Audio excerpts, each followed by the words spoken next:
I wasn't looking for love, not really at 28. I was a rising star at my finance firm.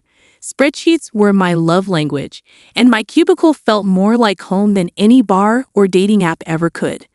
Then came Sarah's rooftop party. Sarah, my coworker and best friend, had a knack for dragging me out of my comfort zone. This time, it was a mixed crowd. A bunch of artists and musicians Sarah knew, and a few of the more normal people from the office. That's where I saw him. He was arguing, well, more like playfully sparring, with a guy over the best way to restore a brick building. He was tall and lean with kind eyes and a mess of dark brown hair that looked like he just ran his fingers through it. He wore a worn leather jacket over a faded t-shirt that probably had a band logo I wouldn't recognize. The opposite of my usual button-down and slacks crowd. But something about him drew me in. So you think slapping a fresh coat of paint on history is a good idea? He was saying, a playful smile on his face. The other guy, a stocky dude with a shaved head, rolled his eyes. Hey, it preserves the structure, right? Yeah, but it erases the character, the guy in the leather jacket countered. The cracks in the wear, that's what tells the story. I found myself walking closer, drawn to their easy banter. Just then, Sarah appeared beside me, a mischievous glint in her eyes. Amelia, this is Mark, she said, nudging me forward. Mark, this is Amelia, the spreadsheet wizard I was telling you about. Mark turned, his smile widening when he saw me. Spreadsheet wizard, huh? Sounds impressive. It pays the bills, I replied, feeling a blush creep up my cheeks. But I can also hold my own in a conversation that doesn't involve amortization schedules. I winked at Sarah, who snickered. Challenge accepted, Mark said, his voice warm and inviting. So, Amelia, the spreadsheet wizard, what do you think about preserving history? We ended up talking for hours about everything and nothing. He was an architect, passionate about restoring old buildings and giving them new life.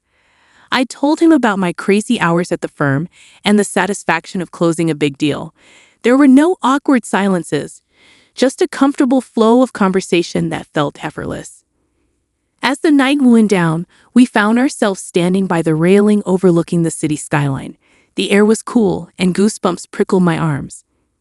This was fun, I admitted, surprised by the slight tremor in my voice. Yeah, he'd agreed, his gaze fixed on the glittering cityscape. I wouldn't mind doing this again sometime. Me neither, I blurted out before I could overthink it. We met with Mark's parents, Martha and Arthur, at a fancy restaurant they picked. The conversation flowed easily enough at first. We talked about the wedding plans, the venue I'd booked, a beautiful old converted library, and the caterer I was stressing over. Turns out organic, locally sourced canapes are a pricey business. Then things took a weird turn. Martha, mid-bite of her lobster bisque, which she pronounced bisque with a faux accent, suddenly fixed me with a steely gaze. So, Amelia, she said, dabbing her lips with a napkin, Mark tells me you work in finance?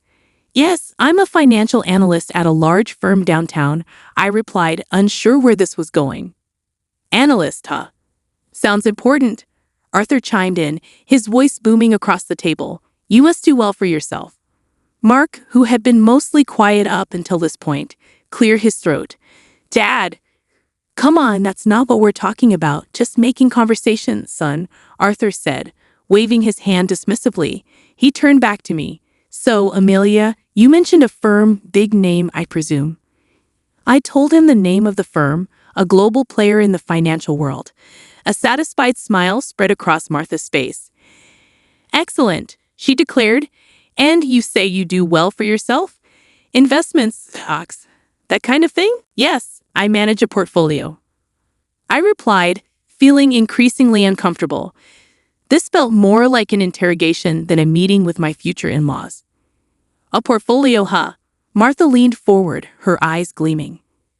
How much are we talking about here, dear? My jaw dropped. This was outrageous. Nobody, not even friends, asked questions like that. I glanced at Mark, hoping he'd step in, but he just avoided my gaze, fiddling with his bread basket. That's really personal information, Mrs. Miller, I said, forcing a smile. Oh, come on, honey, Martha huffed. We're practically family now, isn't that right, Mark? Mark mumbled something non-committal. His cheeks flushed pink. I decided to take matters into my own hands. Look, I said, trying to keep my voice calm. Money isn't everything. Mark and I love each other, and that's what matters most. Love is great, sweetheart. Arthur chimed in again, but let's face it, love doesn't pay the bills. I took a deep breath. This dinner was turning into a disaster. Maybe we should stick to talking about the wedding, I suggested, hoping to change the subject. The next morning, I called my grandma as soon as I hung up with her. After recounting the dinner with Mark's parents, a wave of doubt washed over me. Her words, greedy and selfish people, echoed in my head. But I brushed it off. Grandma could be a bit old-fashioned sometimes. Sure, Martha and Arthur were a little blunt, but they seemed genuinely happy for us. Maybe they were just a bit awkward when it came to expressing their emotions. Fast forward a few months, and wedding planning was in full swing. Everything from the venue to the flowers felt like pulling teeth. Whenever money came up, Mark would give a sheepish shrug and say work's been a bit tight lately. His parents, bless their hearts, kept offering suggestions. Cheaper venues outside the city limits. A family friend who did amazing catering for a discount. Discount meaning they'd barter for vegetables from their neighbor's garden. Needless to say, I ended up footing most of the bill. Mark, ever the charmer, would say things like, "You're amazing, honey, handling everything like a champ." But his lack of financial contribution started to grate on me. Finally, the big day arrived. It was beautiful. The weather cooperated. The food was delicious. And most importantly, Mark and I said, "I do." The only sour note was Grandma. After the ceremony, she pulled me aside, her wrinkled face etched with concern. "Amelia, honey," she said, her voice low, "be careful with those in-laws of yours. They don't have your best interests at heart." I rolled my eyes. "Here we go again, Grandma. They're just excited. They love Mark. They love me. Everything's fine." The honeymoon phase was barely over, the leftover wedding cake still sitting on the counter, when the first major in-law incident occurred. It was a Sunday morning, and Mark and I were still luxuriating in bed when a loud thump from downstairs shattered the peaceful silence. We exchanged a confused look, then Mark mumbled, "Probably the mail wrong." The thump was followed by a cacophony of rustling paper and muffled exclamations. Throwing on robes, we hurried downstairs to find a scene that could have been ripped straight out of a horror movie. Well, a horror movie with a lot of floral wrapping paper and gaudy gift bags. Martha and Arthur were sprawled on the living room floor, surrounded by wedding presents like vultures picking over a carcass. They were tearing into boxes, hoohing and ahing over some items, tossing others aside with dismissive grunts. "What in the world is going on here?" I demanded, my voice laced with disbelief. Martha, mid-unwrap, looked up and flashed a megawatt smile. "Amelia, darling, just admiring your lovely wedding gifts." "Admiring?" I sputtered. "It looks more like you're ransacking the place." Arthur, holding up a crystal vase and squinting at it, snorted, "Relax, sweetheart, just sorting things out. Can't have all this clutter lying around, can we?" Clutter? These were gifts chosen with love, hopefully by our friends and family. But before I could voice my outrage, Mark spoke up. Maybe they should just leave the presents unopened, right?" he said, his voice mild. "Exactly," I chimed in. "We're not completely oblivious." "Don't be silly, honey," Martha scoffed. "It's rude not to open presents. Besides," she added, her eyes gleaming, "we might find something truly special in here." Special for them, that much was clear. I watched in growing frustration as they picked through the gifts, set aside anything that caught their fancy. A silver picture frame, a set of engraved wine glasses, a fancy cheese board. Finally, I couldn't take it anymore. "These are our wedding gifts," I said, my voice firm. "Not yours to take. Look, honey." Martha said, her voice dripping with fake sweetness. "We just saw some things that would look lovely in our new house. You know, the one we're decorating." They were redecorating with our wedding gifts. The anger bubbled up inside me, threatening to spill over. "What about the gift you got us?" I asked, my voice tight. Martha paused, her hand hovering over a box wrapped in fancy floral paper. She rummaged through the pile, finally pulling out a small, oddly shaped package. With a flourish, she handed it to me.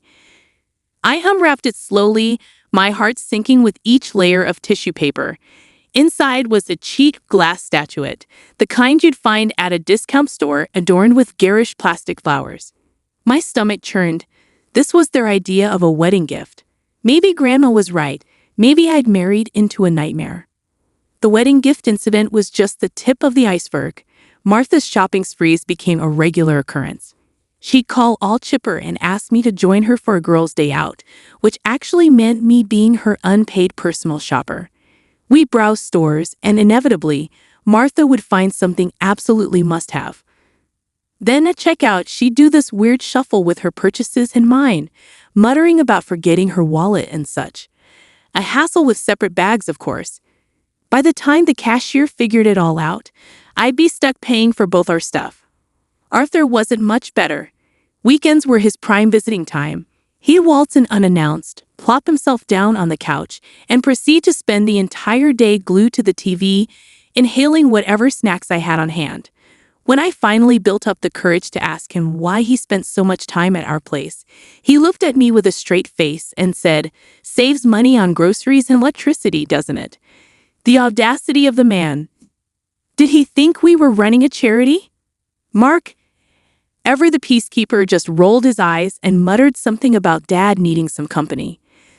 The birthday dinner was the final straw. I decided to treat myself to a nice night out at a fancy restaurant to celebrate another year older and hopefully wiser. Naturally, I invited Martha and Arthur. Big mistake. The menu was a confusing array of French names and unfamiliar ingredients. Undeterred, Martha and Arthur ordered the most expensive dishes, pronouncing them with a confidence that belied their complete lack of knowledge. Halfway through the meal, Martha declared the escargot too slimy and pushed the plate away. Arthur choked on a mouthful of bouillabaisse, spraying a gout of saffron broth across the table. The entire evening was a disaster. By the time the bill arrived, my blood pressure was through the roof. The cost of that meal could have fed us for a month. And guess who offered to chip in? Nope, not Mark.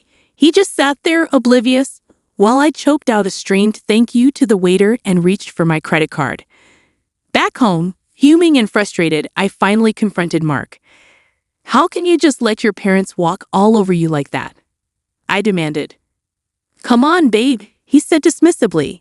"It's not a big deal. They're just, like that." "Like what? Selfish and entitled, Mark? This isn't okay," he sighed, running a hand through his hair. "Look, I love you, but you've got to pick your battles. My parents are, my parents. They're not going to change." Maybe he was right. Maybe I had been naive, hoping to change them, to somehow mold them into the in-laws I'd always dreamed of. But the reality was staring me in the face. Martha and Arthur were who they were, and that wasn't going to change. The birthday dinner debacle was a turning point, but not the end. The in-law gift-giving strategy became painfully clear. Shower us with cheap, impersonal trinkets on holidays and expect extravagant presents in return. A framed picture of a lighthouse for Christmas.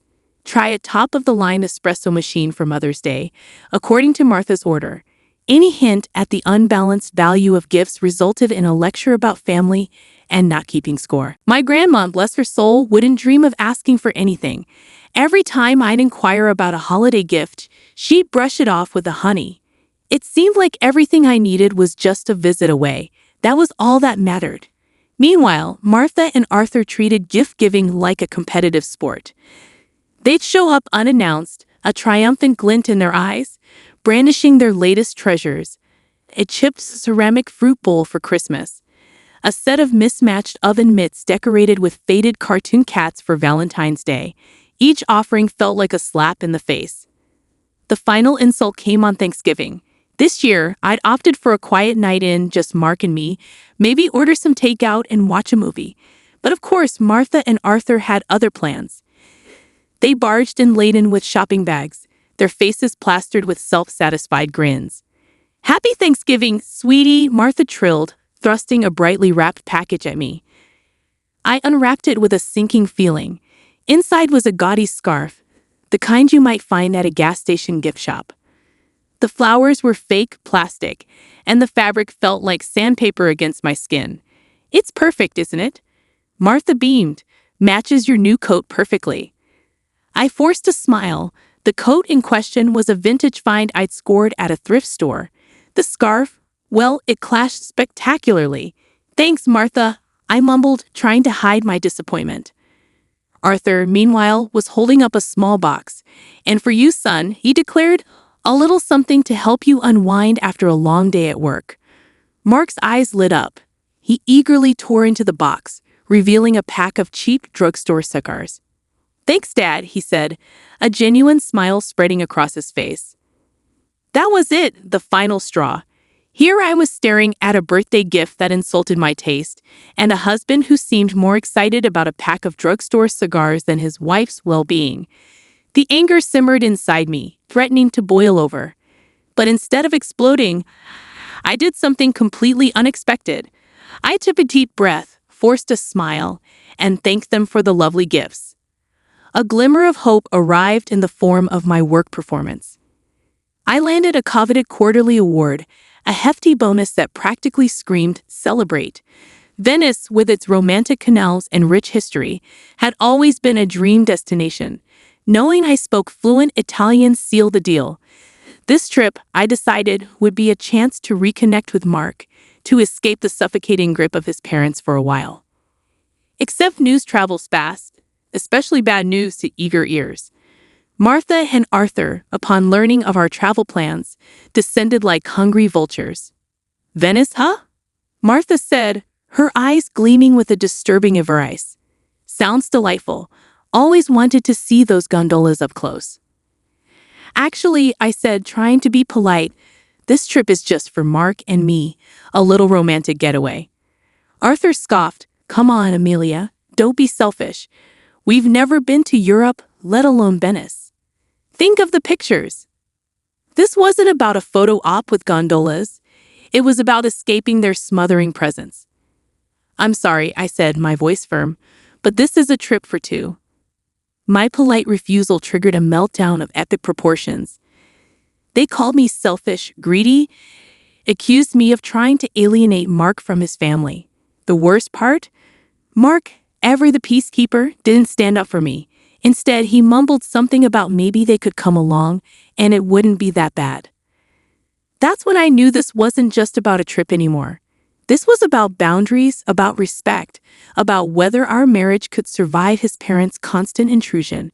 I looked at Mark, my voice laced with ice. "Absolutely not. This is our trip, and they are not invited." The fight that followed was brutal. Harsh words were exchanged, accusations hurled. By the end of it, a heavy silence had settled between us. We retreated to opposite ends of the apartment, a cold war brewing in our once happy home. Days blurred into one another, the silence in the apartment a constant reminder of the chasm that had opened between Mark and me. I didn't call this parents. The mere thought of their entitled whining made my stomach churn. Mark remained in his self-imposed exile. The only communication was a muttered good morning in the kitchen each day. Then, on a random Saturday morning, I woke up to an empty apartment and a sinking feeling in my gut. My phone buzzed on the nightstand, the notification sound grating on my nerves. Glancing at it, my blood ran cold. Airline ticket confirmations. 3 of them, to Venice, purchased from my account. Panic clawed up my throat. No, it couldn't be. But as I scrolled through the confirmations, the sickening truth settled in. Mark, with the audacity of a seasoned thief, had used my trusted access to our bank account to book not only his own ticket to Venice, but 2 more for his precious parents. Hotel reservations, also courtesy of my hard-earned money, confirmed my suspicions. He'd gone behind my back, completely disregarded my feelings, and booked a vacation for himself and his leech-like family with my money.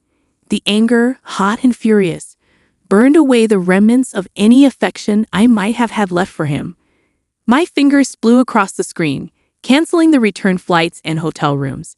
Next, with a steely resolve, I revoked Mark's access to my bank account, one small act of defiance in the face of their colossal selfishness. A few hours later, my phone erupted with a call. Mark's name flashed on the screen, but I let it go to voicemail. The voicemail notification arrived a moment later, his voice laced with a mix of panic and fury. "Amelia, where the hell are you? We're supposed to be checking into the hotel. What did you do with the tickets?" I deleted the message without listening. Then came a barrage of texts from both Mark and Martha, a mixture of demands, accusations, and veiled threats. Mark's final message, though, sent a dark chuckle rippling through me. "If you don't give me back access to the account and get us on that damn plane, Amelia, we're done. Consider this your divorce notice." With newfound clarity, I started making my own plans. I contacted a lawyer, the weight lifting from my shoulders with each step towards independence. Mark's divorce notice might as well have been a gift. I didn't wait for Mark to waltz back in, tail between his legs. Packing was cathartic. Clothes went into suitcases, knickknacks into boxes. But the gifts from Martha and Arthur, those gaudy trinkets and mismatched sets, I left untouched. I lined them up on the living room floor, a garish monument to their selfishness. A final act of defiance before I slammed the door shut on that chapter of my life. Grandma's house, with its familiar scent of cinnamon rolls and worn furniture, felt like a warm hug. Tears streamed down my face as I recounted the entire ordeal, the hurt and anger spilling out like a dam breaking. Grandma listened patiently, a sad smile on her lips. "I told you, honey," she said softly, her voice laced with a hint of "I told you so," but mostly concern. "But sometimes you've got to learn things the hard way, you know." I said, with newfound determination settling in my voice, "Maybe this is a good thing. Now I know what to look for, what to avoid." A few days later, a knock on the door shattered the peace. My heart lurched, but before I could react, Grandma ushered me towards the back room. Peeking through the curtain, I saw Mark standing there, looking lost and dejected. "Amelia, please," he pleaded, his voice thick with desperation. "Let me explain." Grandma opened the door a crack, her expression unreadable. Mark launched into a groveling apology, spewing words about realizing his mistakes and trying to distance himself from his parents. The anger that had been simmering inside me bubbled over. I barged into the hallway, a cold fury in my eyes. "Distance himself," I scoffed. "Mark, you were about to spend my money taking them on a vacation. This isn't about you suddenly seeing the light. This is about you being comfortable because I paid the bills and bought your parents' presents." He opened his mouth to protest, but I cut him off. "No, Mark, this is over. I don't want to build a life with someone who prioritizes comfort over respect, or someone who lets his parents walk all over him and his wife. I deserve better than that." Mark's face crumpled, but this time I felt no pity.